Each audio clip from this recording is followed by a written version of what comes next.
Hello, my name is Aisling Bergin and I'm based at the University of Warwick in the UK. In this video, I want to talk to you about how the empirical distribution and burst statistics of the auroral electrojet index vary across successive solar cycles. So first we'll look at what the auroral electrojet index actually is. Then we'll come on to how the empirical distributions of the AE index vary over the last 4 solar cycles. We'll ask how do the mean burst properties of the AE time series behave.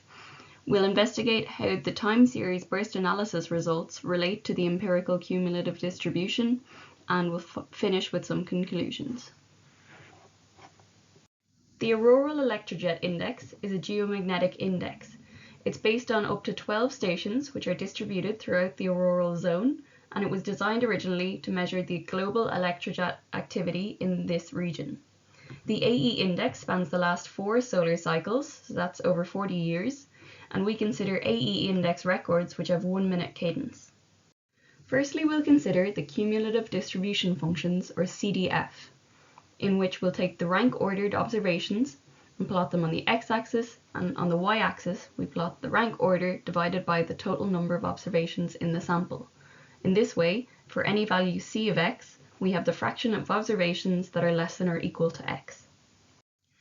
The Sun exhibits an approximately 11-year solar magnetic activity cycle. This is exhibited by the sunspot number, plotted in figure A in black, for the solar cycles 21, 22, 23, and 24. Overplotted is the 13-month smooth sunspot number, in red. In part B of the figure, we take 1-year samples of the AE index, they're non-overlapping samples, and we plot the CDF as it varies in time. Overplotted are the quantiles of the distribution, where the qth quantile is the value of AE which exceeds a proportion q of the dataset. So for example, we have the median, the upper quartile, the 95th quantile, and the 99th quantile. Overplotted again in red is the shifted 13-month smooth sunspot number. We can see that the quantiles of the AE index distribution track solar cycle variation. A question we'll come back to is whether or not we can use quantiles to standardize statistics across the solar cycle. So we've seen how the distribution of AE samples varies with time, but what about the burst statistics? Firstly, we define a burst in the time series as an excursion above a threshold. So here we define a threshold U and identify bursts as observations which exceed this threshold. We can record different burst parameters. Or is the return period, or the time between consecutive threshold upcrossings, here measured in time. Tau is the duration, or the time between threshold upcrossing and threshold downcrossing, again measured in time. And size then is the integrated area between the AE time series and U, the threshold. Note that we can define the threshold by one fixed value across all samples, for example here the 300 nanotesla threshold, or we can take a sample-specific threshold. That threshold is going to be defined at a quantile calculated for each individual sample, for example the upper quartile.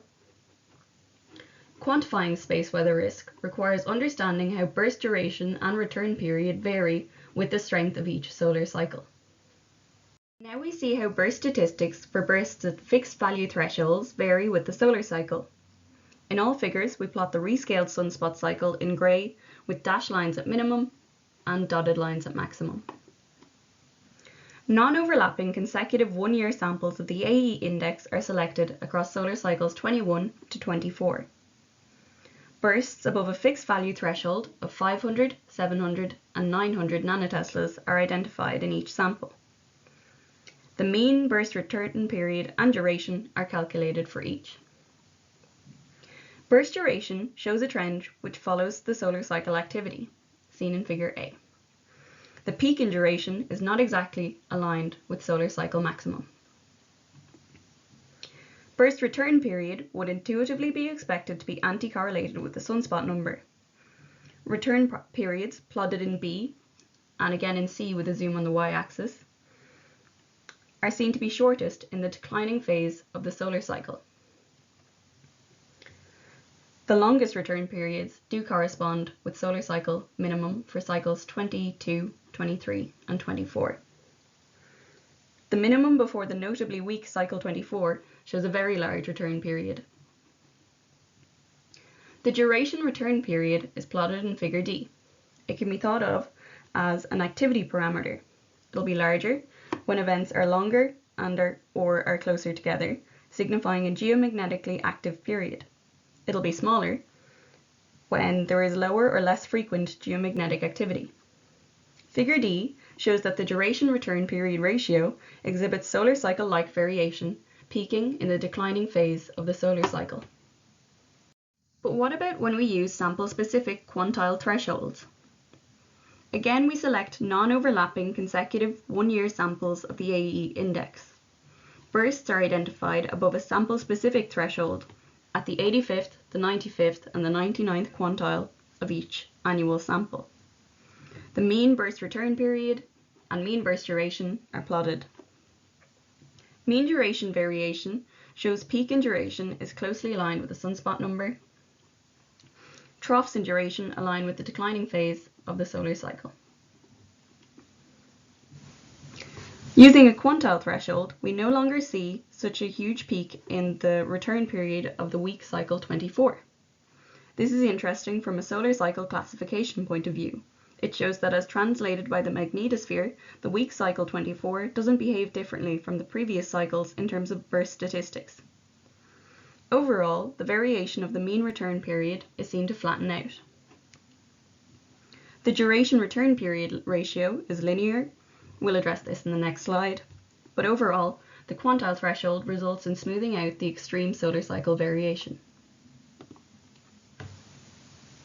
We come to the question of how burst analysis results relate to the empirical cumulative distribution function, or CDF. Crossing theory is the answer. It is shown that for a given time series sample, the ratio of mean burst duration to mean return period is equal to 1 minus the CDF. 1 minus the CDF is in turn the survival distribution function, which is commonly plotted.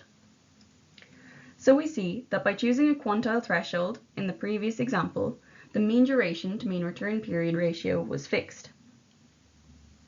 But in the previous examples, the time series burst analysis was used to find the distribution of parameters of all the individual bursts, and then the means were subsequently calculated.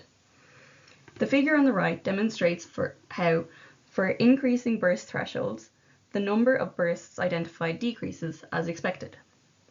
Where there are not enough bursts to meaningfully estimate the mean duration or mean return period of bursts, crossing theory allows for the calculation of duration of a burst of a given occurrence frequency, or the occurrence frequency of a burst of a given duration, at any threshold for which the CDF may be obtained. Thus we find that the mean burst duration and return time are not independent quantities. Together they form a dimensionless activity parameter which describes the fraction of time the magnetosphere spends on average in an active state. This parameter solely depends on the underlying empirical CDF, or the quantiles of the distribution sample. Note that in these terms, many short duration bursts will be equivalent to a few long duration bursts. While crossing theory and the previous burst analysis dealt with the mean burst duration and mean burst return period, here we look at the full distribution of durations and return periods for a subsection of the time series. Here, bursts are identified in one-year samples around the maximum of cycles 21 to 24. We plot the probability density functions of all of these return periods and durations, and note that we've got a log scale on the x-axis here. We use two different thresholds. In A, we use a fixed value threshold at 500 nanoteslas, and in figures B, we use a sample-specific quantile threshold at the 85th quantile. Where the fixed value threshold is chosen, the distribution of return periods and durations show little similarity. However, where the sample-specific quantile threshold is chosen, the distributions effectively collapse onto one another. So we see that the distributions, not just the mean, are rescaled across these successive solar maxima. Here we plot the survival distribution functions, or SDF, for one-year AE index samples at various solar cycle phases. We then plot the SDF rescaled to the first two moments of the distribution tail, identified above the 75th quantile. We find that All of these tails can then be fit with a generalized Pareto distribution function applied as a flexible fit for each individual phase. And we find that that is a good fit up until the 99th quantile. Thus we show that a single functional form can be found for the tail of the rescaled empirical survival distribution functions, which we know are directly related to the ratio of the mean burst duration to mean return period. So in conclusion, we show that mean burst duration and mean burst return period are not independent quantities. Together, they form a dimensionless activity parameter which is solely dependent on the underlying CDF of the time series sample. For the AE index, we show that at fixed value thresholds, the activity parameter follows the solar cycle but is peaked in the declining phase.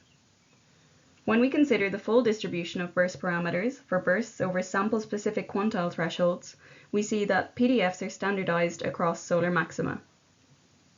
We also show that above a quantile threshold, the tails of the underlying CDFs of raw observations of AE show curve collapse at different solar cycle phases when rescaled to the first 2 moments of their distribution. Taken together, our results offer operational support to quantifying the overall level of space weather activity.